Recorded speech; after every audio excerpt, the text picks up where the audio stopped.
আসসালামু আলাইকুম ভিউয়ার্স, আজকে আমি দেখাবো কিভাবে আপনি ছিটে পিঠে করতে হয়।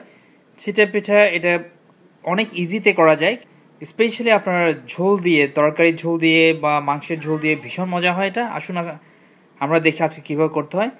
এখানে দেখুন আমি চালের গুঁড়ো নিয়েছি প্রায় 1 কাপ, সাথে পিঞ্চ অফ সল্ট বা স্বাদ মতো লবণ দিবেন। একটা ডিম দিচ্ছি, আমি না দিলেও চলে, কিন্তু আমি ডিম দিচ্ছি কারণ ডিম দিলে একটু ফুলো ফাঁপা হয়। অনেকে বলবে যে ডিম না দিলেও চলে, বাট আমার প্রেফারেন্স হচ্ছে ডিম দিয়ে করা। এখানে আমি কুসুম গরম পানি, যেটাকে বলে হালকা গরম পানি দিচ্ছি।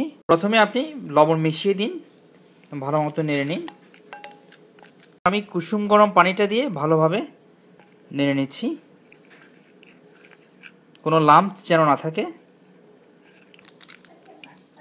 এরপর আপনি ডিমটা দিয়ে দিন, ডিমটা দিয়ে নিন এবং ভালোভাবে মিক্স করে নিন।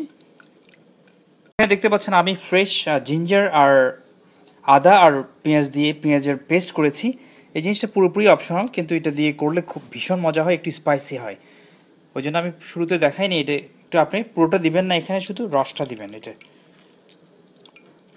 তবে এটা আপনার ইচ্ছা, এটা জাস্ট অপশনাল। আমি দেখালাম কারণ এটা এভাবে আমি খেয়েছি, ভীষণ মজা হয়। ডো রেডি হয়ে গেছে। আর এখানে দেখতে পাচ্ছেন আমি একটা নন স্টিকি ফ্রাই প্যান নিয়েছি, একটু বড় সাইজের। একটু দেখছেন এখানে কয়েক ফোঁটা আমি সয়াবিন অয়েল দিয়েছি, সাথে একটা আপনি পেপার টাওয়াল অথবা আপনি একটা পরিষ্কার কাপড় নিয়ে চারিদিকে একটু তেলটা ছড়িয়ে দিবেন। সামান্য পরিমাণ তেল, কিন্তু দেখছেন তেলের পরিমাণটা খুবই কম। আমাদের রেডি হয়ে গেছে প্যান। এখন এটা প্যানটা আমি গরম করছি। এখনই হচ্ছে ফান টাইম, আপনি হাতটা একটু ভিজিয়ে নিন। এরপর আপনি ননস্টিকি ফ্রাই প্যানে জাস্ট এভাবে ছিটাতে থাকেন। ওই জন্য এটাকে বলা হয় ছিটে পিঠা, যেহেতু আপনি এটা ছিটিয়ে ছিটিয়ে করা হয়। এবার দেখুন কেমন হয়েছে, পুরো একদম জালের মতো ছিটিয়ে গেছে। এখন এর তোলার সময় আপনি সবসময় মিডিয়াম হিটে রাখবেন। এবার আমাদের তোলার পালা। দেখুন খুব সহজে চলে আসছে। ননস্টিকি ফ্রাই প্যান ইউজ করবেন, খুব সহজে চলে আসবে।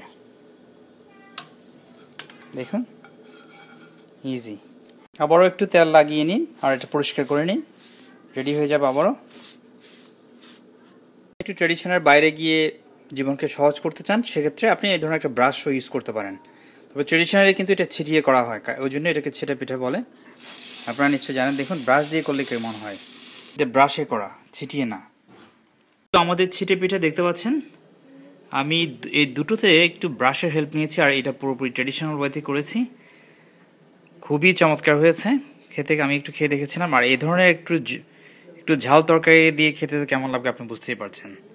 তো thank you viewers, thank you for watching. আপনাদের কোনো কমেন্ট থাকলে কমেন্ট করবেন নিচে, আর কোনো পিঠার রেসিপি থাকলে কমেন্টে কমেন্ট করে জানাতে পারেন। Thank you viewers, thank you for watching. Please subscribe for more.